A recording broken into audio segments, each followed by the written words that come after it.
Vid Agile. Instead of pushing through law, the government must put Parliament for a detailed debate. The government and the opposition are headed on the collision course in the budget session of Parliament, with the latter planning to move a joint motion demanding a repeal of the three laws that are agitating farmers in much of country. The confrontation over these laws is a legacy of the last session, when they were passed without detailed and proper consultation with political parties, experts, and farmer representatives. The session began with around 20 opposition parties boycotting the President's address to joint sitting of Parliament. BSP President Mayawati belatedly announced the party's decision to also stay away from the mark of protest. Delay clearly outlined her intention to keep a distance from the opposition bloc, which among others was the Congress and the Samajwadi Party. The boycott indicated a worsening of relationship between the government and the opposition. In January 2020, opposition had attended President's address wearing black pants.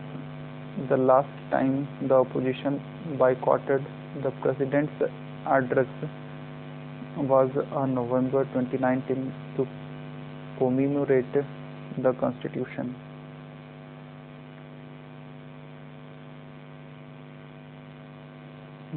President Ramnath Kovind said the government would keep the farm bills to hold as per Supreme Court's directive, but did not indicate any rethink.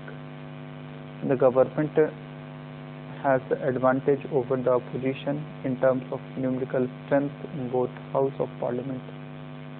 With the Tamil Nadu and West Bengal Assembly election around the corner, two key opposition parties, the DMK and Trinamool Congress, are expected to be largely absent, further reducing the opposition's strength.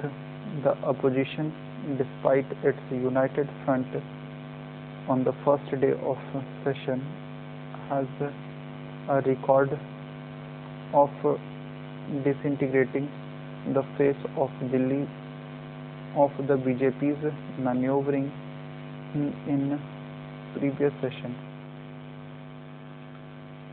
There will be discussion on motion of thanks to the President and later on the budget.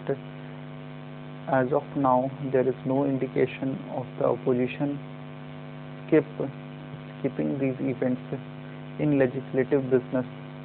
Recent ordinances such as arbitration and conciliation Amendment Ordinance 2020, which has provisions to deal with domestic and international arbitration and defines the law for conducting conciliation proceedings, and the Jammu and Kashmir Reorganization Amendment Ordinance 2021, which was for merging the J&K cadre of All India Service such as IAS, IPS and the Indian Forest Service with the Arunachal Pradesh, Goa, Mizoram Union Territory AGMUT cadre will have to get a parliamentary node. The government draws its legitimacy from a parliamentary majority, but democratic conduct is more than enforcing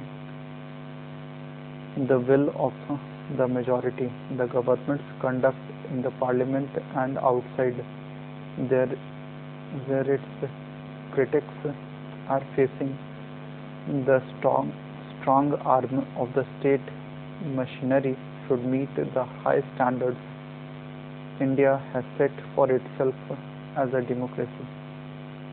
Thank you.